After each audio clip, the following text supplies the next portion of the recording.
Speaking to Sky News, Calvin Robinson said it was absolutely shocking that the couple continues to use their titles, despite being political. He said, "We saw, only this week, they were at an event and they introduced themselves as royalty. The royal family need to say, if you TMR going to be political, if you TMR going to keep selling yourselves to Netflix and Disney and all of the Hollywood industry, you need to take away the titles trademark. It TMS not just a British institution, it TMS a global institution. I think we TMR all being pulled down by Meghan Markle TMS plan to become the most famous princess in the world."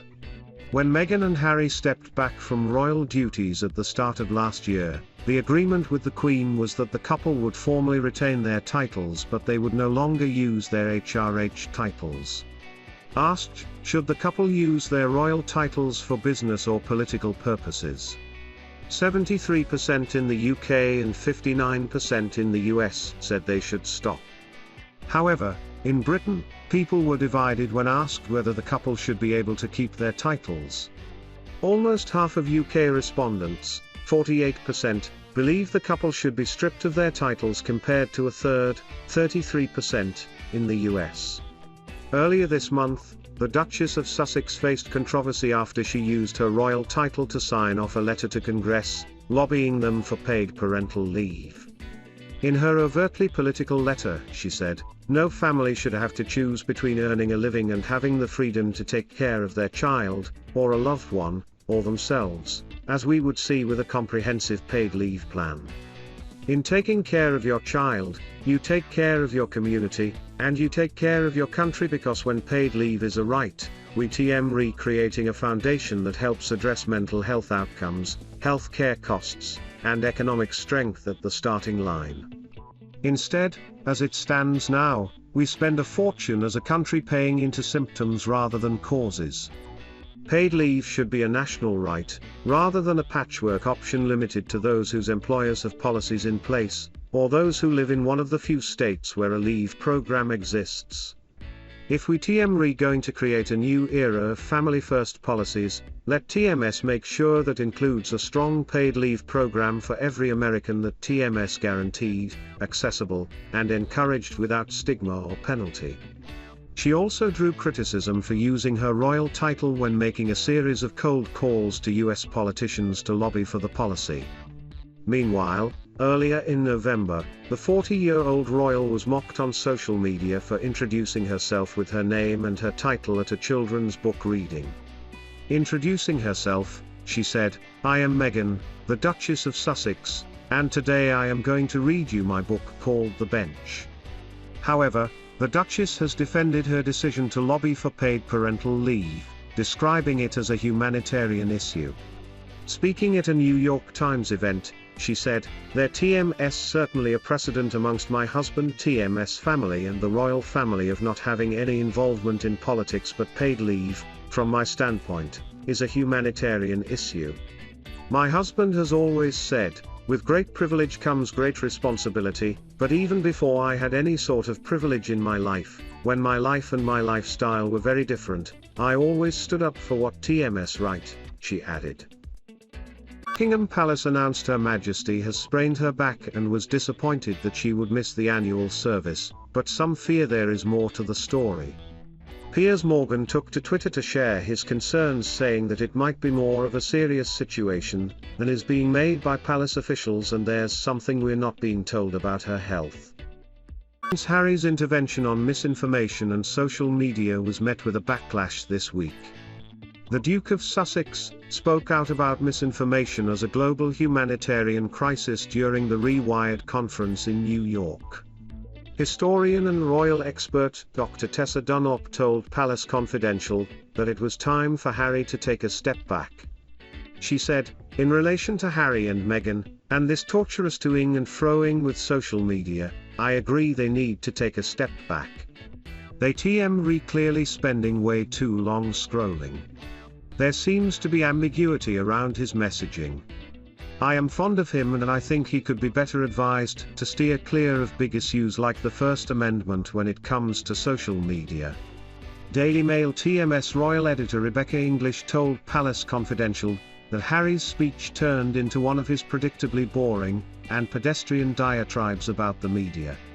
The Daily Mail TMS diary editor Richard Eden echoed this: "As always with Harry and Meghan, they say things that leave you very confused afterwards."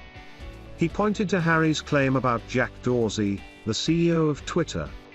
During his speech, the Duke said that he messaged Twitter TMS CEO to warn him that his platform was being used to plot a coup ahead of the 6th of January attack on the US Capitol.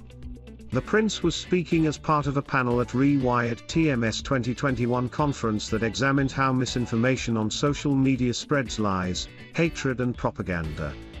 Mr. Eden said, he was sort of suggesting it was from his monitoring of social media, but they previously said that they are boycotting social media. Sometimes it TMS quite hard to keep up. Rob Rinder responded to the Duke's remarks on misinformation by pointing out that he signed a deal with Netflix, which spreads misinformation about the royal family with the Crown series. On Good Morning Britain this week, Mr. Rinder said, "I want to be clear, I like Meghan and Harry, her views might not be your cup of tea, fair enough. But my question is, if he's worried about misinformation, what about the fact him and Meghan have taken a huge deal from Netflix and the misinformation about his late mother, Lady Diana, and they've taken millions of pounds? How is that okay? How is that consistent, or not misinformation?" 8. Duchess of Cambridge visited the Generations, Portraits of the Holocaust exhibition yesterday, to mark Remembrance Day. The exhibition features 50 photographic portraits of Holocaust survivors and their families, including 2 images captured by the Duchess herself and reportedly brought back many memories of the incredible people Kate has met in recent years. Veteran Prince Harry and his wife Meghan Markle marked the poignant event in a very different way in the USA. They attended the Intrepid Museum TMS Salute to Freedom Gala, where Prince Harry presented Intrepid Valor Awards to 5 service members, veterans and military families living with invisible wounds of war. Duke and Duchess of Sussex will miss Remembrance Day in the UK, instead paying their respects at a Veterans Day ceremony in New York. Harry and Meghan attended the 2021 Salute to Freedom Gala at the Intrepid Museum in the Big Apple last night. Harry wore his military medals and the Cross of the Knight Commander of Royal Victorian Order, while Meghan wore a red gown, and both adorned their outfits with a poppy. The Duke presented Intrepid Valor Awards to 5 military personnel living with the invisible wounds of war. Harry served in the military for a decade, including 2 tours of Afghanistan, and spoke of the impact his experiences have had on the man he is today. He said, "I served 10 years in the military, including 2 tours of duty in Afghanistan, one as an FAC, forward air controller, on the ground and in the dust with some of you, another as an Apache helicopter pilot in the air supporting and talking with you. Nothing was more valuable than the time I got to spend with my soldiers in a shell scrape, eating an MRE meal, ready to eat, in the back of a tank, thanks for the swaps, flying a mission overhead knowing those below were safer, or making each other laugh when it was needed most.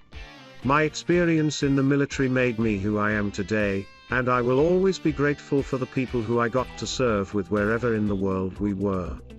The Sussexes paid their respects last year by laying a wreath and flowers at an obelisk to commemorate 2 fallen Commonwealth soldiers.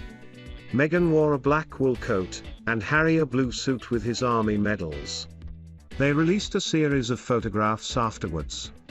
Pod Save the Queen is hosted by Anne Gripper, and she is joined by the Mirror TMS royal editor Russell Myers. Ms. Gripper read out listener comments which branded the photographs staged and cringeworthy. Others, however, defended the Sussexes, saying it was appropriate and respectful given that Harry is a veteran himself. Mr. Myers said the sheer number of photographs had left him shocked and suggested that they could have just taken a picture of their backs, and another of the wreath they laid. If you TMD just had their backs and another picture of the wreath they TMD laid, I think that would have been appropriate. It TMS just, I think, the criticism labeled at them, saying that once again had been made about themselves is a case to answer, unfortunately. because I was just shocked at the number of photographs that were then put out to the world. TMS Media. Former Good Morning Britain host Piers Morgan labelled the images a distasteful PR stunt at the time. His co-host Susanna Reid, however, disagreed. The armed forces mean a lot to Prince Harry. He served 10 years. He was blocked, allegedly, from having a wreath in his name placed at the cenotaph. Why wouldn't he want to show his respect when he has such a strong connection to the military? She added, if you don't do it with a photographer, people don't know that you they done it.